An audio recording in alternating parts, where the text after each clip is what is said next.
I'm Dave Spalding, and I'd like to welcome you to Ruger's Tactical Tips.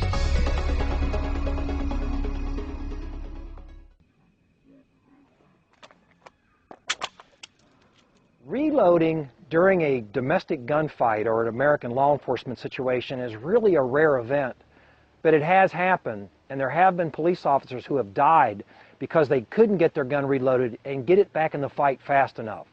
So reloading is one of those essential skills that we have to talk about.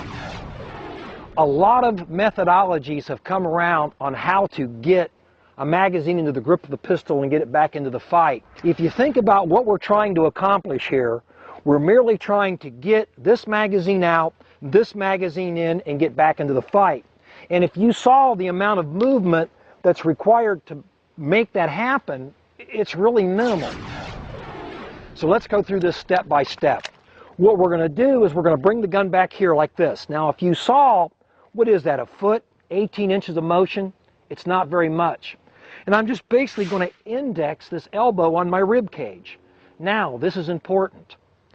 Unless this arm grows to some weird length overnight, that gun is always going to be right there in that general spot.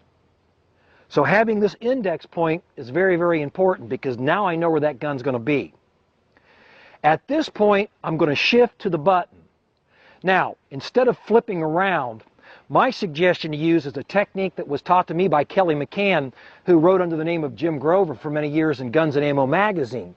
As when this hand leaves to acquire the other magazine, merely cup your hands and turn the gun into the thumb. You see how I didn't have to flip, I didn't have to let go of that gun in any way, and you don't even really see it done. It turns. In the case of the SR9, I can reach the magazine button, but maybe you can't. Good thing to know.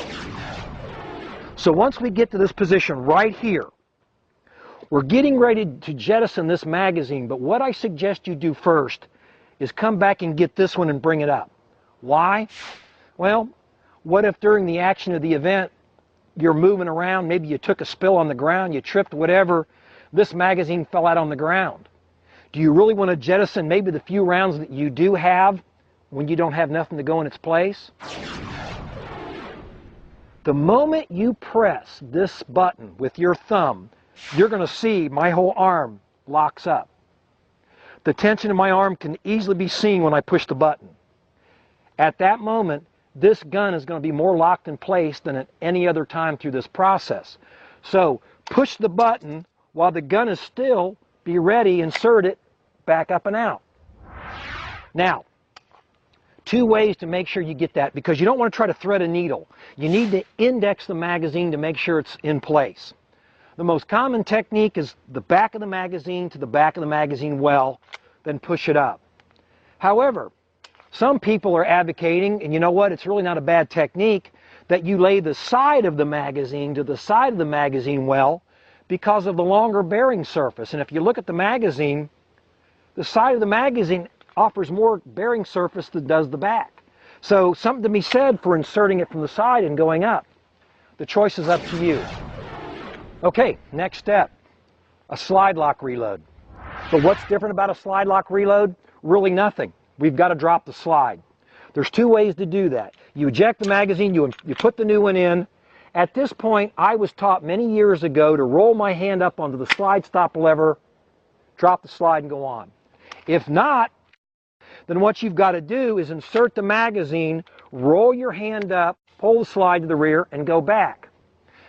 The speed load is certainly a complex motor skill, whether it's from a slide closed or a slide lock. It requires practice, it requires effort, so plan on putting some time into this one.